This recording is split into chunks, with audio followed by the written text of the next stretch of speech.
நம்ம வந்து சேவலுக்கு இப்போ காலையில் உணவை பற்றி தான் பார்க்க போகிறோம். நாங்கள் என்ன காலையில் உணவு கொடுப்போம் அப்படின்னா, சேவை வந்து களத்துக்கு போகிறப்போ வந்து வேறு உணவு கொடுப்போம். நம்ம வந்து டப்னிங் பார்க்குற சேவலுக்கு வந்து நம்ம என்ன உணவு கொடுப்போம் காலையில் உணவு அப்படின்னா, பாதாம் பருப்பு 10, சுண்டல் 10, உலர் திராட்சை 10, இது மூணையுமே வந்து நைட்டே நம்ம வந்து ஊற போட்டுருவோம். நைட்டு ஃபுல்லாக நல்லா ஊறிட்டு காலையில் வந்து நம்ம சேவலை வந்து கைக்கு எடுத்து தண்ணி கிண்ணிலாம் போட்டுட்டு, அதுக்கப்புறம் வந்து பார்த்திங்கன்னா என்ன செய்வோம் அப்படின்னா, ஒரு பேரிச்சம்பழம் 2 பேரிச்சம்பழம், கொஞ்சோன்னு ஒரு ஒரு கொஞ்சோன்னு ரொம்ப கொஞ்சோன்னு சீரகம், 2 சின்ன வெங்காயம் போட்டு மிக்சியில் போட்டு நம்ம வந்து நல்லா அரைச்சிருவோம்.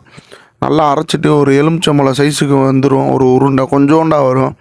அது ரொம்ப கொல கொலன்னு இருக்கும். அதோடு வந்து நீங்கள் வந்து கொஞ்சோண்டு மாவை போட்டு பிணைஞ்சு ஒரு எலுமிச்சம்பழம் சைஸுக்கு வந்து நீங்கள் பிணைஞ்சிக்கோங்க.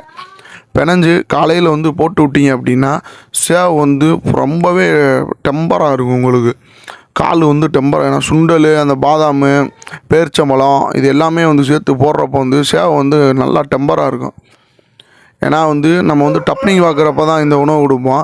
களத்துக்கு போகிறப்போ வந்து பாதாம், பேரிச்சம்பழம், அக்ரூட்டு, வால்நட்டு, அத்திப்பழம் இந்த மாதிரி நிறையா இது சேர்ப்போம் களத்துக்கு போகிறப்ப. களத்துக்கு போடுற காலை உணவு வந்து உங்களுக்கு வேணும் அப்படின்னா நீங்கள் கமெண்ட் பாக்ஸில் கமெண்ட் பண்ணுங்கள். உங்களுக்கு நான் வீடியோ எடுத்து போடுறேன்.